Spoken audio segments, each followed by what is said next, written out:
Hi, my name is Chef Sean and welcome to my kitchen. Today we're going to prepare a warm breaded goat cheese. This is an item that's very easy to make, very simple, and it can be a great addition to your repertoire. It goes great on salads, great appetizer with a little bit of arugula. So let's get started. We're going to take 3 bowls. Procedure we're going to do here for breading this goat cheese that's going to be breaded is called a standard breading procedure. Once you have this down, you basically mastered breading and you can do it with anything in the future. We have our flour, about 2 cups. We have our 3 eggs and our panko breadcrumbs. With a wire whisk, we're just going to beat the eggs, break the yolks up, and incorporate them into the whites. And now for the breading. We have our goat cheese. This is about a half a pound, 3/4 of a pound. You can make these cakes as big as you'd like or as small as you'd like. I like to make them, if they're not all the same size, it's not a huge deal. Grab a ball, roughly that size. Flatten it out to the desired shape. The thing with a standard breading procedure is always best, especially if you're working in quantity, is to keep one hand dry and one hand wet. So I'm going to keep this as my dry hand and this is my wet hand.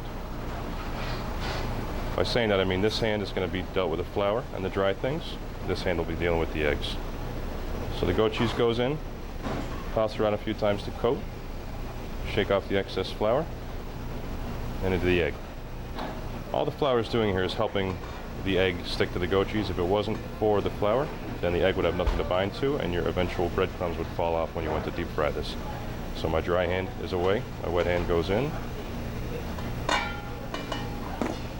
Make sure the whole thing is coated. You have a nice coating of egg on there. If you see any spots like that one there, dip it back in, into the panko. Shake that around a little bit. Trying to keep this hand as dry as possible, otherwise you're going to get all gummed up. Make sure there's an even coating of breadcrumbs. That's it. Okay, so here we are. We've got our breaded goat cheese cakes that we're ready to put in the fryer. I've got our deep fryer set at 350 degrees, fryer basket, everything in place. These go right in. We're going to gently lower the basket into the hot oil. It's going to take about 2 minutes to take some color on here. The beautiful thing about this is you're going to have a nice warm crust on the outside, nice warm goat cheese in the middle that's going to soften up and just be really delicious on top of a salad, or can stand on its own as an appetizer. I like to check it periodically. If you don't have a good breading coating on here, the goat cheese will start to leak out of the sides and you will not have a great finished product. Starting to take some color on, getting nice and brown. Alright, these are ready to go.